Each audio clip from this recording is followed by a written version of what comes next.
Welcome to the North Carolina Secretary of State's tutorial for creating and submitting business registration forms online. The North Carolina Secretary of State's office provides online form creation and electronic submission for many of the most popular business creation forms. This video will walk you through the process of creating and submitting a form online for filing. The process begins at the North Carolina Secretary of State's website, sosnc.gov, by clicking the Online Services menu and choosing the link to submit a creation filing from the business registration links.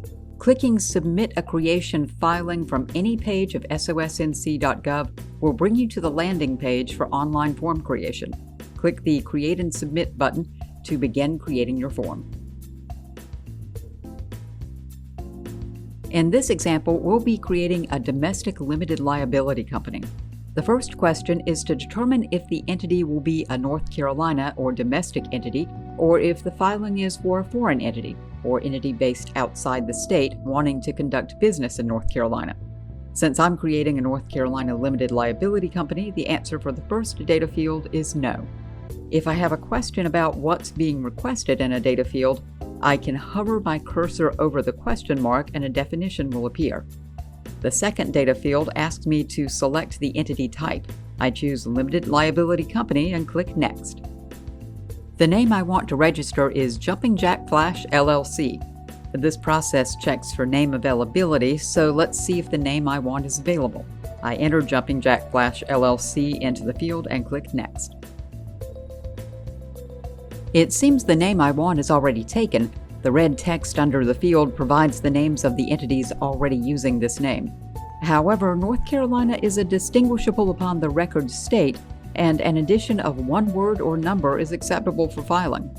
I re-enter the name Jumping Jack Flash 4 LLC and click Next. Each domestic and foreign entity is required to maintain a registered agent and registered agent office of record in North Carolina. The sole duty of the registered agent is to receive any notice or demand on behalf of the company and forward to the principal office of the company. I need to designate a registered agent. I can choose from the first list and pay that company to be my registered agent, or I can select an entity or person not on the list. I can provide anyone I know who's living in North Carolina and agrees to be my registered agent, even myself. I don't want to hire a corporate registered agent. In fact, I want to be the registered agent. So I select the second option and click Next. I'm required to provide the email address of my selected registered agent. I enter my email address, jumpjf@gmail.com, in the first field. In the second field, they want to know if my registered agent is a company or an individual. In this case, the registered agent is an individual. I can't use the company I'm creating as it hasn't been created yet, but I can change the registered agent to my company after creation if I choose. I select No in the second data field. More fields open up for the registered agent's name. I enter my name, Mary L. Flowers, and click Next. Now I need to put in my registered agent's physical address. This should be a business address as I don't want my residential address on the form. I enter 314 Summit Drive, Sanford, North Carolina, zip code 27330 in Lee County. I notice North Carolina is the default as the requirement is for the registered agent to reside in North Carolina. I add the rest of the information for my address. If this address is also the mailing address, I can click the box. If I don't, the next page will ask for the mailing address. I click the box indicating that's the same. The address gets verified at this point, so if this is not an actual address, as recognized by the United States Postal Service, I will get an error and be requested to review the address for typos or more information, such as a suite or apartment number. When I'm finished, I click Next. Upon creation of my company, I don't actually have a principal office, but if I did, I would enter the telephone number on this page and the address on the next page.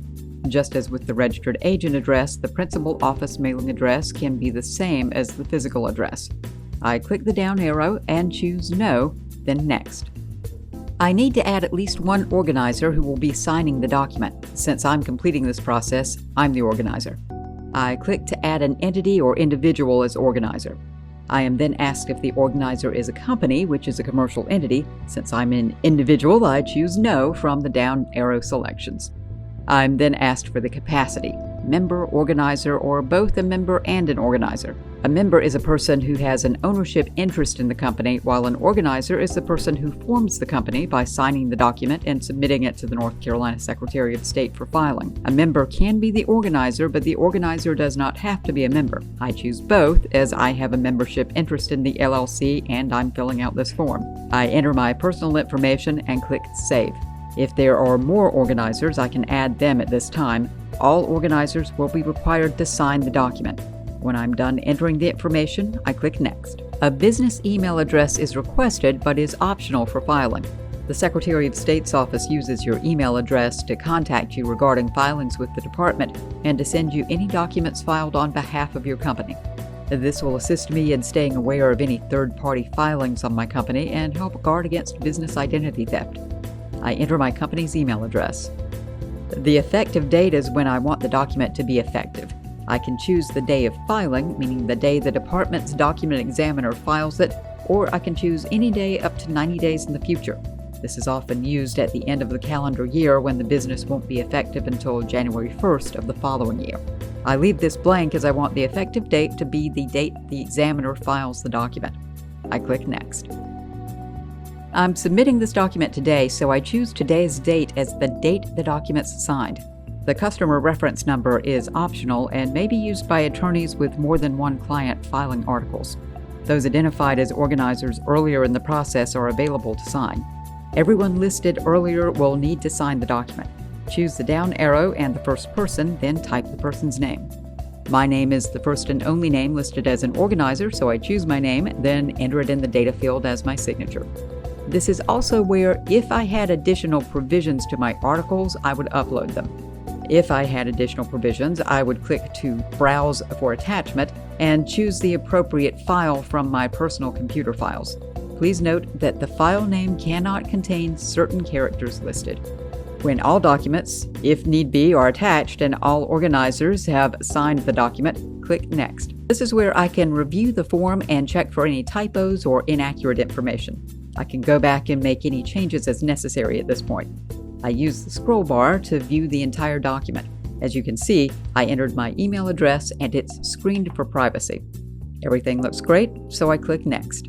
I'm asked to enter an email address for use in sending the payment receipt for this submission. This field will auto-populate the email address of record for the account I'm logged in on. That email address can be changed at this point if it needs to go to a different address or person. I then click Next. The filing fee for the Articles of Organization is $125, and there is a $2 electronic transaction fee charged, so the total fee is $127.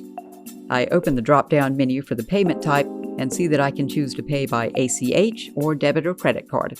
I choose to use a debit or credit card, enter my financial information, and click Submit.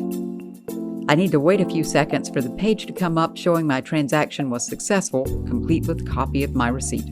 The receipt is a PDF, and if you scroll your cursor over the top of the document, you'll see icons to print or download the receipt. The notification at the top of the page indicates the document has been received but not filed, and that I'll be notified by the assigned examiner at the time of review with filing confirmation. I can check the status of the filing by logging into my account and choosing to check my uploads on any business online service page. I created a limited liability company, but if I had chosen to create a business corporation, other questions would have been provided in regard to shares of stock. This concludes the online form creation and submission video.